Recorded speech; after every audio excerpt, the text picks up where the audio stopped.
নমস্কার বন্ধুরা, আধ্যাত্মিক বাণী চ্যানেলে জানাই আপনাদের স্বাগত। ভারতীয় দর্শন শাস্ত্র এবং বিভিন্ন দেবদেবীর পূজা অর্চনার পদ্ধতি এই চ্যানেলের মূল আলোচনার বিষয়বস্তু।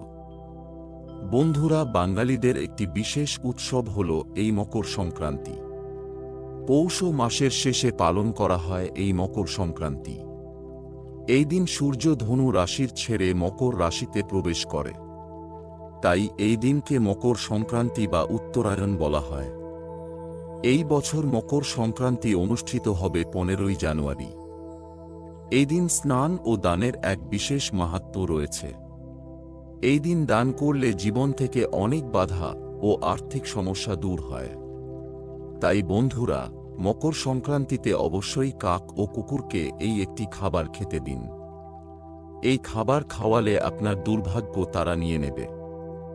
আর এই ভিডিওতে আপনাদের বলবো এই দিন কি দান করা সর্বশ্রেষ্ঠ মানা হয়। তাই ভিডিওটি অবশ্যই শেষ পর্যন্ত দেখুন। আর ভিডিওটি দেখে যদি ভালো লেগে থাকে তাহলে এই ধরনের আরও ভিডিও পাওয়ার জন্য চ্যানেলটিকে অবশ্যই সাবস্ক্রাইব করে রাখুন। আর যদি ভিডিওটি থেকে আপনি সমৃদ্ধ হন তাহলে অবশ্যই ভিডিওটিতে একটি লাইক এবং পারলে আপনজনের মধ্যে শেয়ার করে দিন। এবং কমেন্টে জয় শ্রীকৃষ্ণ লিখতে ভুলবেন না। বন্ধুরা, মকর সংক্রান্তির পুণ্যকাল মুহূর্ত 15ই জানুয়ারি সকাল 7:15 থেকে বিকেল 5:46 পর্যন্ত, আর মহাপুণ্যকাল মুহূর্ত 15ই জানুয়ারি সকাল 7:15 থেকে সকাল 9টা পর্যন্ত। তাই এই সময় যদি বন্ধুরা আপনারা নদীতে স্নান বা দান করেন তো এর পুণ্যের ফল 3 গুণ বেশি পাওয়া যায়। তাই এই সময় আপনারা কাক বা কুকুরকে এই একটি খাবার খেতে দিন। এতে আপনার ওপর শনির কৃপা হবে। যদি শনির প্রকোপে বা সাড়েসাতি থেকে আপনার জীবনে যদি কোনো সমস্যা আসে তাও দূর হবে। এছাড়াও অসহায় প্রাণীদের সেবা করার জন্য আপনি অন্নের প্রাপ্তি করবেন। 1. মকর সংক্রান্তিতে রান্নার প্রথম ভাগ কাক বা কুকুরকে অর্পণ করুন। সকালে উঠে মাতা পিতা ও গুরুজনকে প্রণাম করুন। হনুমান চালিসা, দুর্গা চালিসা, শিব চালিসা এবং গীতা পাঠ করুন। তাহলে আপনার জীবন থেকে শনির সাড়েসাতি দূর হয়ে যাবে। 2.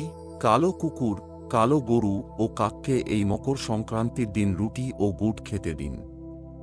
এছাড়াও এই দিনে চাল, ঘি, ময়দা, দই দান করা খুবই শুভ। এই দিন পারলে গঙ্গা স্নান করে দরিদ্র ব্যক্তিদের এগুলি দান করুন। এর ফলে আপনার জীবন থেকে সকল বাধা দূর হবে। পূর্ণ হবে আপনার সকল মনস্কামনা। এছাড়াও কালো তিল, সাদা তিল ও গুড় আপনারা দান করতে পারেন। এতে গ্রহ দোষ ও শনি মহারাজের বক্রদৃষ্টি দূর হয়। জীবনে আসে অপার সুখ শান্তি। আজকের ভিডিওটি এই পর্যন্তই। ভিডিওটি দেখে যদি ভালো লেগে থাকে তাহলে এই ধরনের ভিডিও পাওয়ার জন্য অবশ্যই চ্যানেলটিকে সাবস্ক্রাইব করে রাখবেন। ধন্যবাদ।